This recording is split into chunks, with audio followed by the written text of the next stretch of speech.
bien dans son job pour parler de la retraite. Alors vous allez me dire, rien de nouveau sous le soleil, le débat n'est pas tranché dans l'hémicycle avec 62, 64, on ne le sait toujours pas. Une chose est sûre, c'est qu'on apprend une information que le Danemark souhaite placer la retraite à 70 ans. On en parle avec vous, notamment Ivana Goryachev. Bonjour Ivana. Bonjour, Ravi de vous merci de accueillir. m'accueillir. Un plaisir. Directrice de Synergie Exécutive. Alors, c'est une filiale du groupe Synergie, de l'entreprise Synergie, qui est une entreprise européenne, mondiale, qui traite des RH. Et vous, en particulier, vous accompagnez des cadres et des dirigeants, c'est bien cela? Absolument, Synergie Exécutive est en effet une filiale du groupe de RH Synergie qui s'adresse aux populations de cadres et de dirigeants avec 4 lignes métiers, de la chasse de tête, du management de transition, du coaching et de l'évaluation. D'un mot, parce que je sais que vous avez aussi envie de parler de retraite, quand on parle de cadres et de dirigeants en France, restons en France, quand on les interroge sur le départ à la retraite, ils vous disent, une grande partie d'entre eux, moi je vais travailler jusqu'à 65, 66, 67. C'est un peu ça la réalité des cadres et des dirigeants aujourd'hui, non? Alors, vous avez tout à fait raison sur la population de cadres et dirigeants qu'on connaît, nous, chez Synergie Exécutive et qu'on accompagne. On constate une appétence à s'inscrire dans un temps long, à continuer à travailler le plus longtemps possible. Le vrai sujet, c'est les modalités selon lesquelles on va travailler, puisque ces modalités sont envisagées malgré tout de façon plus souple, de façon plus flexible, avec des horaires adaptés, avec des temps aménagés. Un statut différent parfois? Un statut différent. Alors, tous les statuts sont envisageables. Aujourd'hui, il y a quelque chose qui fonctionne très bien et pour quoi les entreprises et les candidats ont une forte appétence qui s'appelle le management de transition, Bien sûr. que vous Des missions. connaissez bien évidemment. Ouais. C'est-à-dire que c'est des missions, effectivement, on est mandaté pour un temps donné pour accompagner en général la transformation d'une entreprise en toute souplesse, toute agilité, toute flexibilité.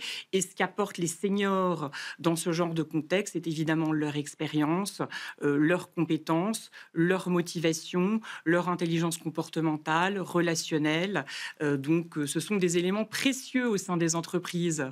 Ivana, on évoque ce Danemark, alors on parle souvent du Danemark comme le modèle nordique, souvent cité en exemple, où les hommes politiques français d'ailleurs vont régulièrement visiter ce système danois. Ils évoquent l'idée de repousser l'âge de départ à la retraite à 70 ans. C'est quoi? Ils ont eux aussi des difficultés démographiques, j'imagine? Alors, repousser la retraite à 70 ans au Danemark, c'est évidemment lié à un contexte démographique. On sait que globalement, dans les pays du Nord, on a aussi une baisse de la natalité, des sujets démographiques et un allongement de la vie. Et en fait, au Danemark, ils ont décidé d'indexer l'âge de départ à la retraite sur l'allongement de la durée de vie. Il faut savoir qu'au Danemark, la retraite, elle est mixte. Elle est à la fois par répartition et par capitalisation. Et il faut aussi savoir qu'au Danemark, pourquoi ça peut fonctionner? Parce que, premièrement, les seniors sont extrêmement valorisés dans leur travail. Le taux d'emploi est bien plus élevé qu'en France. Alors, en France, le taux d'emploi des seniors, si on prend la tranche 60-64 ans, il est de 42%. Dans les pays nordiques, on est à 70%, là où on a une moyenne européenne à environ 50% selon les chiffres de la DARES et de l'INSEE. Là, encore une fois, le Danemark, même si c'est une population plus réduite que certains pays comme l'Allemagne ou la France, et se distingue dans son modèle. Totalement. Un mot quand même, il y a cette idée aussi d'un rapport très particulier au travail, enfin la manière dont on regarde le travail. Oui, le travail est regardé tout à fait différemment. Si on prend une comparaison avec la France, où on a une forte culture du présentéisme, on voit qu'au Danemark, on valorise depuis des années, et c'est culturel en réalité, et le culturel, ça ne se décrète pas, on valorise autant la vie professionnelle que la vie personnelle.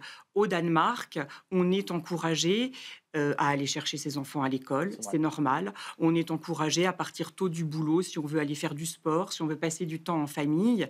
Là où en France, quand on part à 18h, quand on est un cadre dirigeant, on nous demande si on a pris notre après-midi. Donc il y a effectivement un rapport d'équilibre entre le personnel et le professionnel qui peut expliquer aussi cette appétence à travailler plus longtemps. Donc Ivana, vous nous dites pour conclure que le rapport au travail étant différent et qu'on s'use moins au travail, on s'abîme moins, on est plus enclin à travailler plus longtemps versus en France, plus compliqué, on s'abîme plus vite.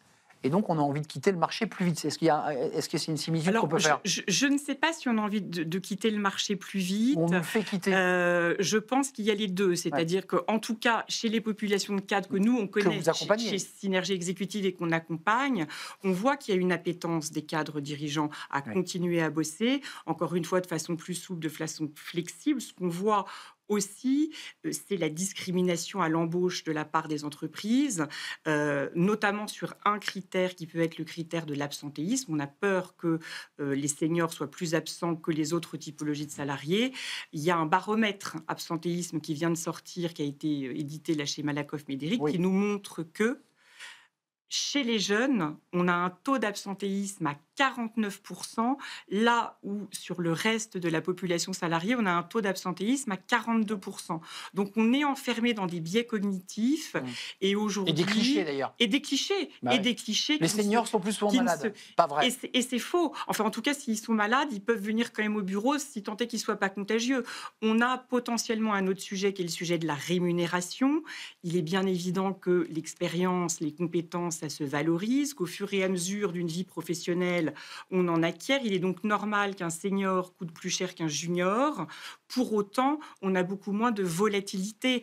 Un senior est beaucoup plus fidèle à son entreprise. Donc là où on va avoir des frais de recrutement quand on recrute des juniors, in fine, dans la balance, un senior ne coûtera pas plus cher qu'un junior. C'est passionnant. Merci Ivana Goryachev d'être venue nous rendre visite à la fois un pied dans ces deux pays, à la fois le Danemark et la France, parce que vous êtes la directrice de Synergie Exécutive, accompagnement des cadres et des dirigeants. Merci de nous avoir rendu visite, c'est un vrai plaisir.